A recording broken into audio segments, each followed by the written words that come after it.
ಮುಖ್ಯಮಂತ್ರಿ ಸಿದ್ದರಾಮಯ್ಯ ಮನೆಯಲ್ಲಿ breakfast meeting ಮುಗಿದಿದೆ. ಈಗ ರಾಜ್ಯದ ಉಪಮುಖ್ಯಮಂತ್ರಿ ಡಿಕೆ ಶಿವಕುಮಾರ್ ಅವರ ಸರತೆ ಅವರ ಮನೆಯಲ್ಲಿ ಭೋಜನ ಕೂಟ. ಇದೀಗ ಡಿಸಿಎಂ ಡಿಕೆ ಶಿವಕುಮಾರ್ ನಿವಾಸದಲ್ಲಿ ಲಂಚ್ ಮೀಟಿಂಗ್. ಸದಾಶಿವನಗರದಲ್ಲಿರೋ ಡಿಸಿಎಂ ನಿವಾಸದಲ್ಲಿ ಮೀಟಿಂಗ್. ಮಂಗಳವಾರ ಮಧ್ಯಾಹ್ನ ಭೋಜನ ಕೂಟದಲ್ಲಿ ಸಿದ್ದರಾಮಯ್ಯನವರು ಭಾಗಿಯಾಗ್ತಾರೆ. ನಾಳೆ ಮಂಗಳವಾರ ಸಿದ್ದರಾಮಯ್ಯನವರು ಡಿಕೆ ಶಿವಕುಮಾರ್ ನಿವಾಸದಲ್ಲಿ ಲಂಚ್ ಮೀಟಿಂಗ್ನಲ್ಲಿ ಭಾಗಿಯಾಗ್ತಾರೆ. ಡಿಕೆ ಶಿವಕುಮಾರ್ ಆಹ್ವಾನದ ಮೇರೆಗೆ ಈ ಮಂಗಳವಾರದ ಮಧ್ಯಾಹ್ನದ ಕೂಟದಲ್ಲಿ ಏನು ಚರ್ಚೆ ಆಗ್ಬೋದು ಕುತೂಹಲ ಹೆಚ್ಚು ಮಾಡಿದೆ. ಸಿಎಂ ಸಿದ್ದರಾಮಯ್ಯ ಆಪ್ತರಿಗೂ ಆಹ್ವಾನ ನೀಡುವಂತಹ ಸಾಧ್ಯತೆ ಇದೆ ಅಂತ ಹೇಳಲಾಗ್ತಾ ಇದೆ. ಮೊನ್ನೆ ಹೈಕಮಾಂಡ್ ಚರ್ಚೆ ನಡೆಸಿ ಫೈನಲಿ ಒಂದು ಡಿಸಿಷನ್ ಹೊರಗಡೆ ನೀವು ಮಾತಾಡ್ಕೊಂಡು ಸರಿಪಡಿಸ್ಕೊಳ್ಳಿ ಅಂತ ಹೇಳಿ ಸೂಚನೆಯ ಮೇಲೆಗೆ ಈಗ ಸಿದ್ದರಾಮಯ್ಯನವರು ಡಿಕೆ ಶಿವಕುಮಾರ್ ಅವರು ಸಿದ್ದರಾಮಯ್ಯ ನಿವಾಸದಲ್ಲಿ ಬ್ರೇಕ್ಫಾಸ್ಟ್ ಮುಗಿಸಿದ್ದಾರೆ. ಬ್ರೇಕ್ಫಾಸ್ಟ್ ಟೈಮಲ್ಲಿ ಬರೀ ಬ್ರೇಕ್ಫಾಸ್ಟ್ ಬಗ್ಗೆ ಮಾತಾಡಿದ್ವಿ, ಆಮೇಲೆ ನಾವು ಮಾತುಕತೆ ನಡೆಸಿದ್ವಿ. ಇದೆಲ್ಲ BJP ಮತ್ತು JDS ಷಡ್ಯಂತ್ರ, ಅಪಪ್ರಚಾರ, ಅಪವಾದಗಳನ್ನು ಮಾಡ್ತಾರೆ. ನಮ್ಮಲ್ಲಿ ಯಾವುದೇ ರೀತಿಯ ಗೊಂದಲ ಇಲ್ಲ. ಇದು ಸಿದ್ದರಾಮಯ್ಯನವರು ಹಾಗೆಯೇ ಡಿಕೆ ಶಿವಕುಮಾರ್ ಸುದ್ದಿಗೋಷ್ಠಿಯಲ್ಲಿ ಕೊಟ್ಟಂತಹ ಉತ್ತರ. ರೈಟ್, ಇಲ್ಲಿಗೆ ಮುಗೀತಾ? ಇಲ್ಲ, ಈಗ ಡಿಕೆ ಶಿವಕುಮಾರ್ ಅವ್ರ ನಿವಾಸಕ್ಕೆ ಹೋಗಬೇಕಾಗಿದೆ. ಅದನ್ನು ಅವತ್ತೇ ಮುಖ್ಯಮಂತ್ರಿಗಳು ಕೂಡ ಹೇಳಿದ್ರು, ಡಿಕೆ ಶಿವಕುಮಾರ್ ಅವ್ರ ಮನೆಗೆ ಊಟಕ್ಕೂ ಹೋಗೋದಿದೆ ಅಂತ. ಹಾಗಾದರೆ ಊಟದ ಮೀಟಿಂಗ್ನಲ್ಲಿ ಏನು ಚರ್ಚೆ ಆಗುತ್ತೆ? ಕೇವಲ ಸಿದ್ದರಾಮಯ್ಯನವರು ಡಿಕೆ ಶಿವಕುಮಾರ್ ಅವ್ರು ಮಾತ್ರ ಭಾಗಿಯಾಗ್ತಾರಾ? ಬೇರೆ ಯಾವುದಾದ್ರು ನಾಯಕರು ಭಾಗಿಯಾಗ್ತಾರಾ? ಪ್ರಮುಖ ವಿಚಾರಗಳ ಚರ್ಚೆ ಏನಾದರೂ ನಡೆಸ್ತಾರಾ? ಏನೇ ಗೊಂದಲ ಇಲ್ಲ ಅಂತ ಹೇಳಿದ್ರೂ ಕೂಡ ಗೊಂದಲ ಇರೋದು ಕಾಣ್ತಾ ಇದೆ. ನಿಮ್ಮದೇ ನಾಯಕರು ಬಹಳಷ್ಟು ಮಂದಿ ಮಾತಾಡಿದ್ದಾಗಿದೆ.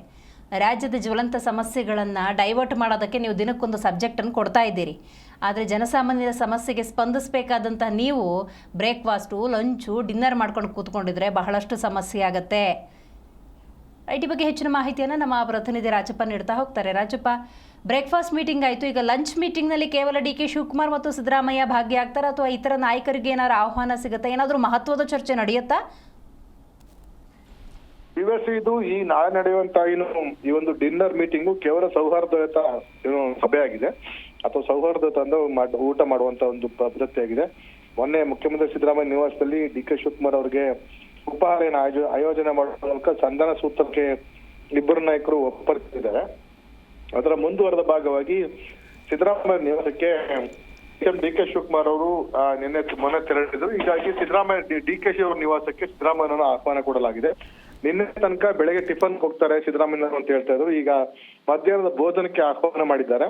ಹಾಗಾಗಿ ಸಿದ್ದರಾಮಯ್ಯ ಜೊತೆಗೆ ಸಿದ್ದರಾಮಯ್ಯ ಬೆಂಬಲಿಗರು ಕೆಲವು ಸಚಿವರನ್ನು ಸಹ ಡಿಕೆ ಶಿವಕುಮಾರ್ ಅವರು ಆಹ್ವಾನ ಕೊಟ್ಟಿದ್ದಾರೆ. ಹೀಗಾಗಿ ಕೇವಲ ಸಿದ್ದರಾಮಯ್ಯ ಡಿಕೆ ಶಿವಕುಮಾರ್ ಇಬ್ಬರೇ ಇದ್ದಿದ್ದಲ್ಲಿ ರಾಜಕೀಯ ವಿಷಯಗಳು ಚರ್ಚೆ ಆಗ್ತಿತ್ತು. ಆಗ ಈಗ ಸಚಿವರುಗಳ ಜೊತೆ ಬೈರತಿ ಸುರೇಶ್ ಇರ್ಬೋದು ಅಥವಾ KJ ಜಾರ್ಜ್ ಇರ್ಬೋದು, ಪರಮೇಶ್ವರ್ ಇರ್ಬೋದು, ಬೇರೆ ಬೇರೆ ಸತೀಶ್ ಜಾರಕಿಹೊಳಿ ಸೇರಿದಂತೆ ಹಲವಾರು ಸಚಿವರಿಗೆ ಆಹ್ವಾನ ಕೊಡಲಾಗಿದೆ ಮಾಹಿತಿ ಲಭ್ಯವಾಗ್ತಾ ಇದೆ. ಆದ್ರೆ ನಾಳೆ ಯಾರೆಲ್ಲ ಸಚಿವರುಗಳು ಮುಖ್ಯಮಂತ್ರಿ ಜೊತೆಯಲ್ಲಿ ಅವರ ನಿವಾಸಕ್ಕೆ ಆಗಮಿಸ್ತಾರೆ ಅನ್ನೋದ್ರ ಮೇಲೆ ಡಿಕೆ ಶಿವಕುಮಾರ್ ಜೊತೆಯಲ್ಲಿ ಇನ್ನೂ ಸಚಿವರ ಬೇಚಾರ ಇದೆಯಾ ಇಲ್ವೋ ಅಂತ ಇತ್ಯರ್ಥ ಆಗುತ್ತೆ. ಒಂದು. ಎರಡನೇದಾಗಿ ಈ ಸಂದರ್ಭದಲ್ಲಿ ಪ್ರಸಕ್ತ ರಾಜಕೀಯ ವಿದ್ಯಮಾನಗಳ ಬಗ್ಗೆ ಚರ್ಚೆ ನಡೆಯುತ್ತೆ. ಅಧಿಕಾರ ಹಂಚಿಕೆ ಸೂತ್ರ ಚರ್ಚೆ ನಡೆದು ಬಹುತೇಕ ಕಡಿಮೆ.